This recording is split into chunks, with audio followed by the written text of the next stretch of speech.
dore uyu ni inshuti yanjye Tayikuni. Oya ntubwire ko Tayikuni nawe. Uretse gato hano Tayikuni mkundu walikuwa wakiufungua cha urofa. Hapo Tanzania mkundu walikuwa wakiufungua. Tayikuni walimfungua mkundu.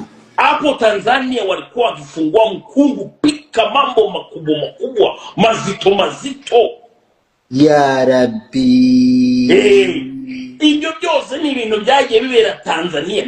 Ndabirinze no kubivugaho bro. Hano umwana bita Tayikuni yari umugore w'umusore bita Rajabu. Oya ntabwo ari Rajabu bavuze w'umuge. Bruce Melody nawe arabizi ko mwemera kabisa. Indirimbo ze wenda nubwo ntajya mbasha kuziririmba bitewe n'uko aririmba neza, ariko ndamwemera cyane.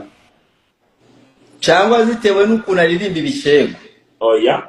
Nangiye ngamana nawe na urabizi. Yo nza kumenya kuririmba sha bro, n'ibitoto ngira bro. Indirimbo ishaka none wavuga iyo nguswera mu matako. Iyo mu matako.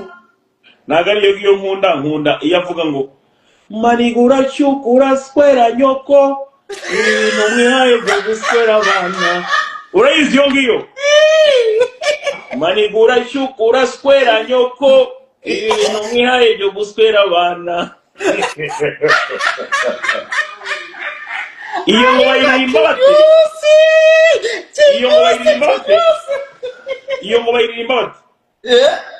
Iyo yindi ngo bayirimba bate? Ngo iyo nguswera mu matako nkabutwaye inda. Bayita kugisa iyo ngiyo? Iyo bayita babaze muri comment barabikubwira. Ngo bayita nguki? Babaze muri comment barabikubwira.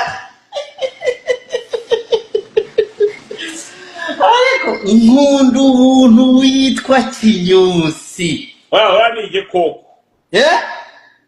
Bruce Melody ni igikoko. Iyo nguswera mu matako nkagutera inda. Vuga iyo nkayo yawe igenda gute?